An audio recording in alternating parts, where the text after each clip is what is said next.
How to trick yourself into monthly budgeting. We optimize everything these days, from pillows that monitor your sleep to devices that count your steps to applications that assess your productivity. No goal can't be registered, automated, and tracked. But what about your budget? In an age where we take joy in charting every piece of progress we achieve, suddenly the act of monthly planning is considered as ancient.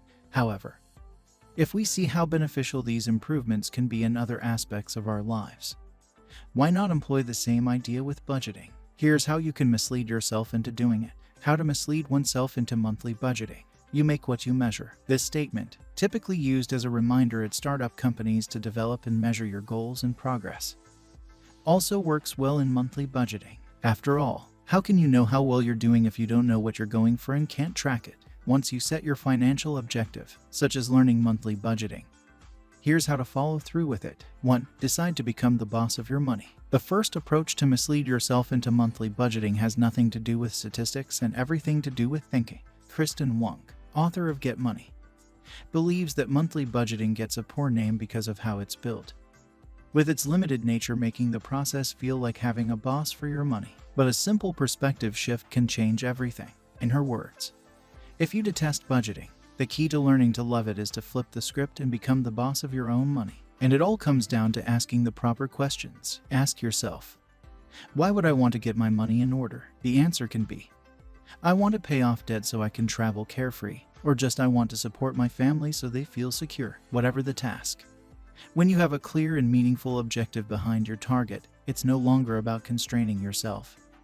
It's about serving your own purpose. Discover what inspires you, and you'll instantly want to apply the tools that will help you attain it, monthly budgeting included. 2. Find an app that tracks your spending for you. Since we're talking about deceiving yourself into budgeting rather than learning to enjoy it, the next stage is automation, and financial applications can do a lot of the heavy lifting for you. Apps like Mint and Personal Capital let you set a budget and track your spending. Capital helps set a goal and then automates savings towards that goal. Albert spots savings possibilities you could be missing out on, and Joy tracks your feelings along with your purchases. Together, tools like these may provide a toolbox that you can rely on to convert your monthly budgeting into a well-oiled machine. 3. Decide on minimal modifications. Another reason it can be tough to stay to a monthly budget is the need to perfect a budget right soon. But just as with nutrition and fitness, crash budgeting isn't sustainable. Consumer financial expert Andrea Warrock talks about why starting small is better. It's a lot easier to make incremental lifestyle changes than it is to commit to a major life makeover.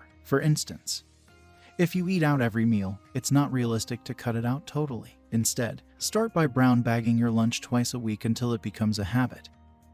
Then continue building from there. The value of the routine part of this method can't be stressed. When you're starting out, it's more vital to create good habits than it is to execute properly. After all, you've created the habits that led to your current spending, so you'll have to build new habits to create new spending behaviors. One tiny, habitual practice Warrock has tried: no spend Wednesdays. She says it was hard to do at first, but now it's a simple part of her routine, one that leads to easy savings. 4. Try using cash alone for a month. If you believe managing a budget is outdated, you might think utilizing solely cash is positively medieval. However, it's also a valuable tool for managing your spending. Wong is a fan of paying cash herself, saying it might be the best way to mislead yourself into budgeting. As easy as it is to swipe a credit card, pulling cash out of your wallet tells you how finite your assets are. Here's how Wong proposes attempting it. Decide how much you want to spend on, say, restaurants every week, then remove that amount from your bank account and make it a habit solely to pay cash when you go out to eat. This is a pretty easy approach to force yourself to think about your spending more. Research also suggests paying with cash makes you cherish your items more. Another option is to try gift cards. Financial advisor Deanna O'Neill offers this strategy to either find out how much you're spending at your favorite places or to better restrict your spending there. Her idea is to buy gift cards at the beginning of the month for the total monthly amount you've allowed for that place. And once you're out of money on them, you're out, just like you would be in cash. 5. Pair up with a friend. Finally,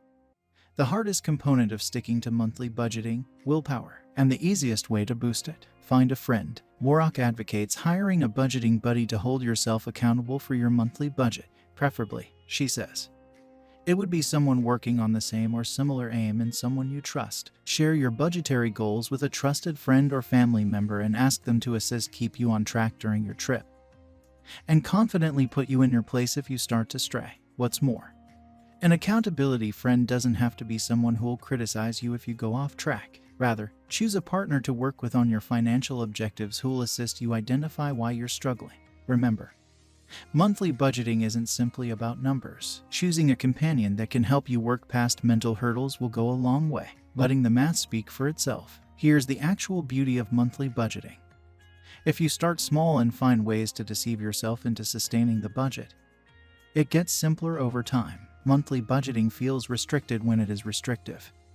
So ease yourself in. Then, as you start seeing results, you'll find it easier to develop stronger momentum. Your budget could start to look nearly too easy, or you could wind up with more inventive ideas for savings or income prospects that you would never have thought of previously. Just start, then keep iterating until you reach your budget's sweet spot between income, spending, and saving.